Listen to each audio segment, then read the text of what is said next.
ಹಿಮಾಚಲ್ ಪ್ರದೇಶ್ ಹಿಮಾಲಯ ಅಂತಲೇ ಹೇಳ್ಬೋದು.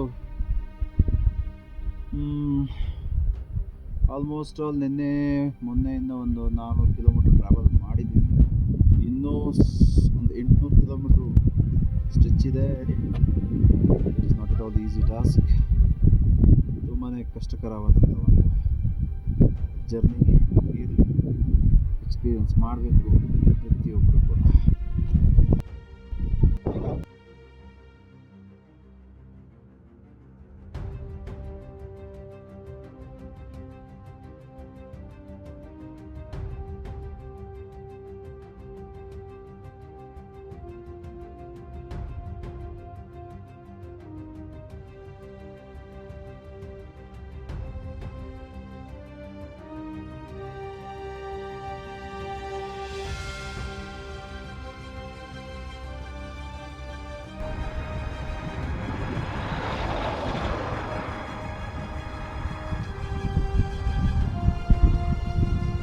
Indian government ತುಂಬ ಒಳ್ಳೆ ಬ್ಯೂಟಿಫುಲ್ ಅಂತ ರೋಡ್ ಮಾಡಿದ್ದಾರೆ.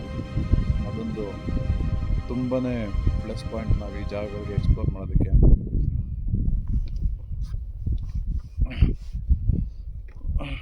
ಒಂದು ಹೇಳ್ಬೋದು, ಬಿಫೋರ್ 40 ಈ ಟ್ರಾವೆಲ್ ಚೆನ್ನಾಗೇ ಇರುತ್ತೆ. ಆಫ್ಟರ್ 40 ತುಂಬ ಟಫ್ ಆಗಿರುತ್ತೆ. ಬ್ಯಾಕ್ ಪೈನ್ ಅಂತೂ ಹೇಳಲಿಕ್ಕಾಗಲ್ಲ. ಆ ಥರ ಒಂದು ಬ್ಯಾಕ್ ಪೈನ್ ಶುರುವಾಗುತ್ತೆ ಬೈಕ್ ರೈಡ್ ಮಾಡಬೇಕು ಅಂದರೆ. ಅಷ್ಟು ಈಸಿಯಾಗಿರೋದಿಲ್ಲ. ಸೊ ಒಂದು ಬೆಸ್ಟ್ ಎಕ್ಸ್ಪೀರಿಯನ್ಸ್ ಅಂತ ಹೇಳ್ಬೋದು. ಮುಂದೆ ನೋಡೋಣ ಮುಂದೆ ಹೆಂಗಿರುತ್ತೆ ಅಂತ. ನನಗೊಂದು ಆಪರ್ಚುನಿಟಿ ಕೊಟ್ಟಂಥ ಏನು ಹೇಳ್ತಾರೆ ತಂದೆ ತಾಯಿ ಯಾರೇ ಇರ್ಬೋದು, ನನಗೆ ಪ್ರತಿಯೊಂದು ಹಂತದಲ್ಲೂ ಕೂಡ ಸಪೋರ್ಟ್ ಮಾಡ್ತಾ ಬಂದಿರೋವಂಥ ಪ್ರತಿಯೊಬ್ಬರಿಗೂ ಕೂಡ ನಾನು ಈ ಸಂದರ್ಭದಲ್ಲಿ ಧನ್ಯವಾದಗಳನ್ನ ತಿಳಿಸೋಕ್ಕೆ ಇಷ್ಟಪಡ್ತೀನಿ. ಪ್ರತಿಯೊಂದು ಎಕ್ಸ್ಪೀರಿಯೆನ್ಸು ಕೂಡ, ಪ್ರತಿಯೊಂದು ಅನುಭವ ಅಂತ ಹೇಳ್ಬೋದು ಕನ್ನಡದಲ್ಲಿ. ಅನುಭವನೂ ಒಂದು ನೆಕ್ಸ್ಟ್ ಲೆವೆಲ್ ಅಂತ ಹೇಳ್ತೀನಿ. ಈ ಎಕ್ಸ್ಪೀರಿಯೆನ್ಸ್ ತುಂಬಾ ಟ್ರಾವೆಲ್ ಮಾಡಿದ್ದೀನಿ, ಬಟ್ ಈ experience is A different level of experience ಅಂತ ಹೇಳ್ಬೋದು. ಕಾಂಟ್ ಇಮ್ಯಾಜಿನ್ ಈ ಥರ ಒಂದು ನಮ್ಮ ದೇಶದಲ್ಲೂ ಇದೆ ಅಂತ ನಾವು ಇಮ್ಯಾಜಿನ್ ಮಾಡೋಕ್ಕೂ ಕೂಡ ಸಾಧ್ಯ ಇಲ್ಲ. ಅಷ್ಟು ಬ್ಯೂಟಿಫುಲ್ ಆಗಿದೆ. ಇಂಥ ಒಂದು ಜಾಗನ ನಮ್ಮ ದೇಶದಲ್ಲಿ ಇದೆ ಅಂತ ಹೇಳ್ಕೊಳ್ಳಿಕ್ಕೆ ಹೆಮ್ಮೆನೂ ಅನಿಸುತ್ತೆ. ಅದೇ ಥರನೇ ಇದನ್ನು ಇನ್ನೂ ಚೆನ್ನಾಗಿ ಉಳಿಸ್ಕೊಳ್ಳೋದಕ್ಕೆ ಪ್ರಯತ್ನ ಪಡಬೇಕು ನಮ್ಮ ಸರ್ಕಾರಗಳಾಗಿರ್ಬೋದು, ನಮ್ಮ ಜನ ಆಗಿರ್ಬೋದು ಅಂತ ನಾನು ಹೇಳಲಿಕ್ಕೆ ಇಷ್ಟಪಡ್ತೇನೆ.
ಸೊ ಇದು ಸ್ಪಿತಿ ವ್ಯಾಲಿ ಅಂತಾನೆ ಹೇಳಬಹುದು. ನಾವೀಗ ಏನು ನೋಡ್ತಾ ಇದ್ದೀವಿ ಇದು ಸ್ಪಿತಿ ವ್ಯಾಲಿ ಅಂದರೆ ಅದೇ ರೇಂಜ್ಗೆ ಬರುತ್ತೆ. ನಾವಿನ್ನು Spiti valley top Spiti river ಏನಿದೆ ಅಲ್ಲ ಅಲ್ಲಿ ತನಕ ರೀಚ್ ಆಗಬೇಕು ಅಂದರೆ ಇನ್ನೂ 100 ಕಿಲೋಮೀಟರ್ಸ್ ಟ್ರಾವೆಲ್ ಮಾಡಬೇಕು. ಸೊ ಸದ್ಯಕ್ಕೆ ನಾವಿರುವಂಥ ಜಾಗ ಇದು. It is looking beautiful. ಬೆಳಗ್ಗೆನೇ ಬಿಸಿಲಿಗೆ ಚೆನ್ನಾಗಿ ಕಾಣ್ತಿದೆ. ಮತ್ತು ಕೈ ಆಲ್ರೆಡಿ ಬೆಳಗ್ಗೆನೇ ಈ ರೇಂಜ್ಗಿದೆ. ಕೈ ಗ್ಲೌಸ್ ಹಾಕಿದ್ರೆ ಒಂಥರ ಪೇಯ್ನ್ ಆಗುತ್ತೆ, ಗ್ಲೌಸ್ ಹಾಕಿಲ್ಲ ಅಂದರೆ ಇನ್ನೊಂಥರ ಪೇಯ್ನ್ ಆಗುತ್ತೆ. ಒಟ್ಟಿನಲ್ಲಿ ಪೇಯ್ನ್ ಆಗೇ ಆಗುತ್ತೆ. ಸೊ ಇದು ನಗರ ಜಾಗ.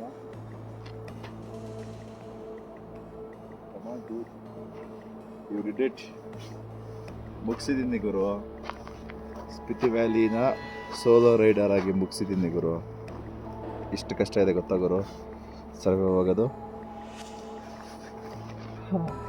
ಏನಂದರೆ ಫುಡ್ ಹ್ಯಾಬಿಟ್ಸ್ ಗೊತ್ತಿರೋದ್ರಿಂದ, ಫುಡ್ಡಲ್ಲೇ ಏನು ನಮಗೆ ಎನರ್ಜಿ ಸಿಗುತ್ತೆ ಅನ್ನೋದು ಗೊತ್ತಿರೋದ್ರಿಂದ ನಾನು ಸರ್ವೈವ್ ಆಗ್ತಿದ್ದೀನಿ. ಇಲ್ಲ ಅಂದರೆ ಲಿಟ್ರಲಿ ಕಷ್ಟ. ದಿನಕ್ಕೆ ಒಂದೇ ಸಲ ಊಟ, ಮಧ್ಯಾಹ್ನ ಒಂದೇ ಸಲ ಊಟ, ರಾತ್ರಿ ಒಂದೇ ಸಲ ಊಟ. No breakfast, nothing, central snacks ಅದೆಲ್ಲ ಏನೂ ಇಲ್ಲವೇ ಇಲ್ಲ.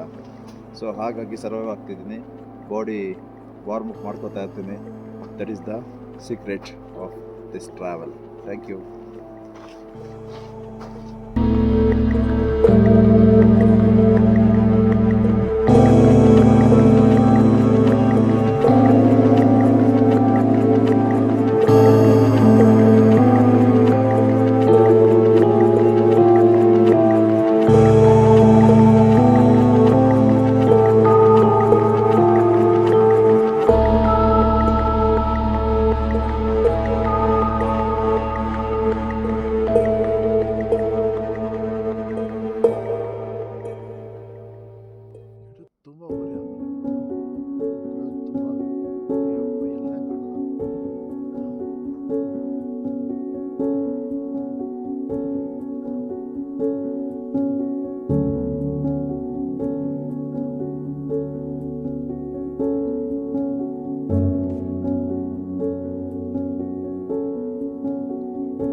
ಸ್ಪಿತಿ ರಿವರ್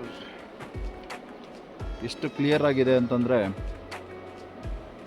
ಒಳಗೆ ಏನೇ ವಸ್ತು ಇದ್ರೂ ಕೂಡ ನಾವು ನೋಡ್ಬೋದು. ಅಷ್ಟು ಕ್ಲಿಯರ್ ಆಗಿದೆ ಸ್ಪಿತಿ ರಿವರು. ಇದ್ರದ್ದು ಇತಿಹಾಸ ನಾನು ಅಷ್ಟಾಗಿ ತಿಳ್ಕೊಂಡಿಲ್ಲ. ಇದ್ರದ್ದು ಹಿಸ್ಟ್ರಿ ತಿಳ್ಕೊಂಡು ನಿಮಗೆ ತಿಳಿಸೋದಕ್ಕೆ ಪ್ರಯತ್ನ ಪಡ್ತೀನಿ. So this is Spiti. Thank you.